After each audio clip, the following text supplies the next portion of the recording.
onda, raza? Vamos a imaginar esto. Es quincena. Agarras tu celular y le transfieres 3,000 pesitos a tu jefa para ayudarla con la despensa y la luz. O de repente, ¡pum! Te cae una notificación. Tu hermano por fin te depositó los 15,000 varos que le prestaste hace 6 meses para arreglar su coche. Para ti, en tu corazón y en tu cabeza, esto es una simple ayuda familiar. Es solidaridad. Pero agárrate, compa, porque para el SAT, eso es un ingreso nuevo por el que deberías estar pagando el impuesto sobre la renta, ISR. Bienvenidos a 2026, donde miles de contribuyentes en México están cayendo en la trampa. Y no porque estén lavando dinero ni evadiendo impuestos a lo bestia.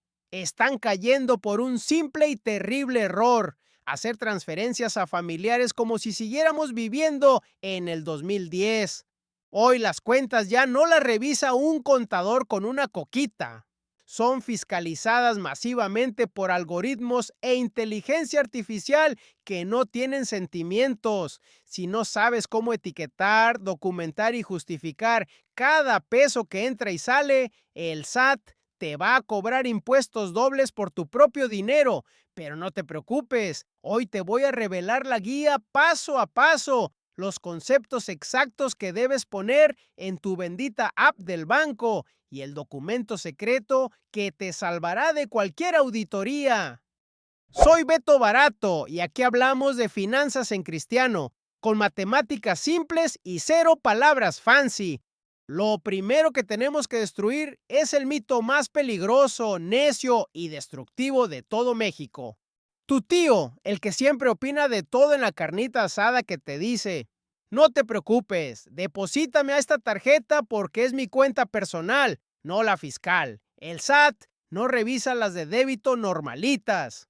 Grábate bien esto, compa. Todas, absolutamente todas las cuentas bancarias en México son fiscales, ya sea tu tarjeta de nómina, la de crédito, la de débito que abriste en el Oxxo o la cuenta donde guardas los ahorros para los 15 años de tu hija. El secreto bancario para el SAT no existe. La regla de oro del sistema en México es la presunción de ingresos. Para el SAT, todo bendito depósito que entra a tu cuenta se presume como un ingreso nuevo. Y si es un ingreso, paga ISR. Punto. Aquí viene lo peor. La obligación de comprobarlo no es del SAT. El SAT no tiene que investigar de dónde salió el dinero para cobrarte. La obligación de comprobarlo es tuya. Tú eres el que tiene que levantar la mano sudando frío y decirle al SAT: oye, espérate, esto no es una venta por debajo del agua, esto no es mi sueldo extra, esto es un dinero que me devolvió mi familia. Pero en el mundo de los impuestos, decirlo con palabras no sirve de nada. Las palabras se las lleva el viento. Hay que demostrarlo con la ley del impuesto sobre la renta en la mano. Y aquí es donde entran las dos figuras legales más importantes que te van a salvar el pellejo: los donativos y los préstamos. Vamos con el primer caso: el apoyo familiar. ¿Le mandas dinero a tus papás para las medicinas, a tu esposa para el mandado, a tu hijo para que pague la universidad? Respira profundo, porque hay buenas noticias. El artículo 93 de la ley del ISR establece que los donativos entre familiares en línea recta están exentos de impuestos. ¿Qué diablos significa línea recta? Significa de padres a hijos, de hijos a padres y entre cónyuges, esposo y esposa. Entre estas personas se pueden transferir la cantidad que quieran, millones si los tienen, y el SAT no les va a cobrar un peso de impuestos. Pero cuidado, compa, porque el chamuco está en los detalles. Aquí viene la letra chiquita que nadie te dice y por la que están multando a miles de clasemedieros. Si a lo largo de un año calendario, de enero a diciembre, la suma de todos tus ingresos, tu sueldo, tus ventas, más préstamos bancarios, más viáticos, más estos donativos familiares, superan los 600,000 pesos, estás obligado a informarlo en tu declaración anual de abril. Escúchame bien y que te quede bien claro. Si la suma de todo eso rebasa los 600,000 pesos y a ti se te olvida avisarle al SAT marcando una simple casilla en tu declaración, automáticamente pierdes el beneficio de la exención.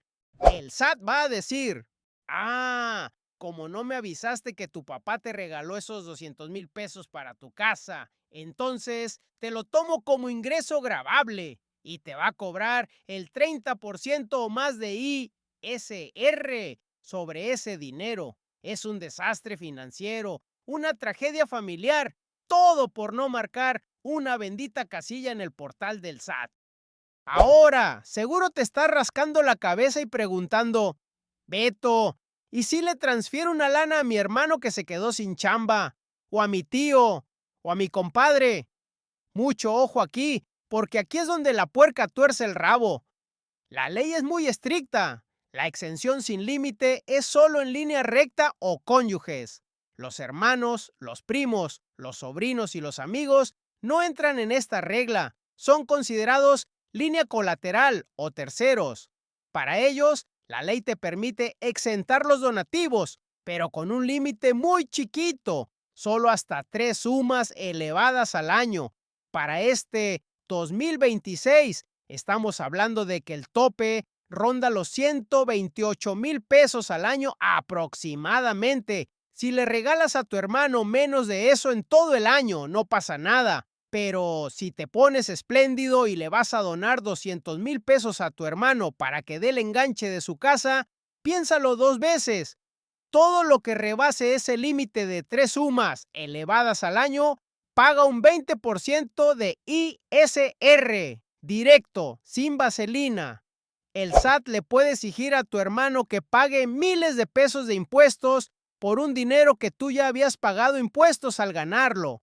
¿Cuál es la solución si le vas a pasar lana a un hermano o amigo? Para estos casos, la figura que debes usar no es el donativo, sino el préstamo. Y eso nos lleva al terreno más pantanoso y donde más raza pierde dinero. Entramos a las grandes ligas. Los préstamos familiares. Tu suegro te presta 300,000 varos para el enganche de un departamento o tú le prestas a tu cuñado para que salve su negocio. El dinero entra de golpe a tu cuenta bancaria. Las alarmas del algoritmo del SAT se encienden en rojo. Llega la carta invitación del SAT. ¿Cómo diablos le compruebas al SAT que eso era un préstamo familiar y no una venta por debajo del agua o un ingreso no declarado? A ver, raza, maduremos. Aquí no te sirve la excusa de fue de palabra, señor auditor, pregúntele a mi suegro. Tampoco sirve un pagaré de papelería amarillo. Necesitas un documento legal que se llama contrato de mutuo. El contrato de mutuo no es magia negra, es simplemente el término legal para un contrato de préstamo. Puede ser simple, sin intereses o con interés.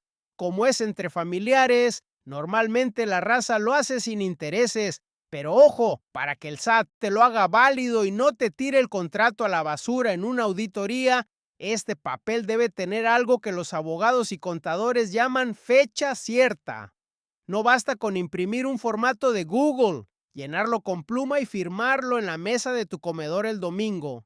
El SAT va a decir que lo acabas de inventar ayer para zafarte de la multa. Para tener fecha cierta, tienes que llevar ese contrato a ratificar las firmas ante un notario público o un corredor público. Sé lo que estás pensando. Beto, qué exagerado, eso cuesta dinero. Sí, te vas a gastar unos 2,000 o 3,000 pesos en el notario. Pero compa, si tu familiar te va a prestar 300,000 pesos, gastarte 2,000 pesos en el notario es el seguro más barato que vas a comprar en tu vida. Es el escudo que evitará un crédito fiscal de 90,000 pesos o más que te puede quebrar el futuro. Y ahora sí, guarda este video y mándaselo a tu familia, porque este es el paso a paso, las reglas de oro inquebrantables para cada vez que vayas a mover dinero. Regla número 1.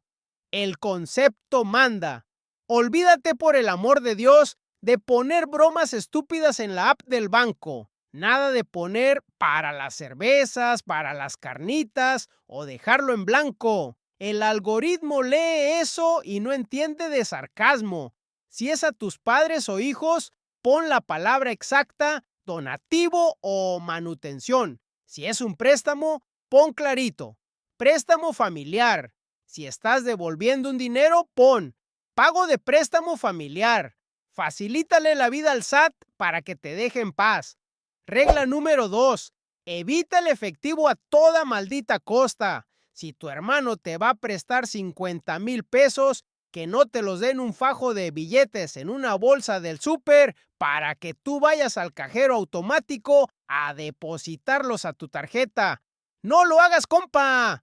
Para el sistema, eso se llama discrepancia fiscal automática. El SAT ve que ganas 15,000 pesos al mes, pero depositas 50,000 pesos en efectivo y te va a caer encima. El dinero tiene que viajar de su cuenta bancaria a su nombre, hacia tu cuenta bancaria a tu nombre, vía SPAY. El rastro electrónico es tu única y mejor defensa. Regla número 3. Empata las cantidades. El SAT ama el orden. Si en tu contrato de mutuo notariado dice que vas a devolver el préstamo pagando 5,000 pesos exactos al mes, tu transferencia de regreso debe ser exactamente por 5,000 pesos, no 4,900, no 5,200. Y el concepto debe decir pago de mensualidad, 1 de préstamo. Todo debe cuadrar como un rompecabezas perfecto. Si lo haces así, eres intocable. Raza, entiendan esto. Hacer transferencias entre familiares no es un delito, es algo normal. Es lo que nos hace mexicanos. El error, el verdadero pecado financiero, es hacerlo con descuido de novato. Es dejar que el algoritmo del SAT llene los espacios en blanco de tu vida financiera con sus propias suposiciones. Y el SAT siempre va a suponer que le debes dinero. Documenta tus movimientos, etiqueta bien todo en la app de tu banco, ratifica tus préstamos y por favor, si pasas de 600,000 pesos al año en total, repórtalo en tu declaración de abril. No dejes que un descuido te quite lo que tanto trabajo te costó ganar. Ahora la pelota está en tu cancha. Soy Beto Barato. A cuidar bien esa lana, raza. Nos vemos en el próximo video.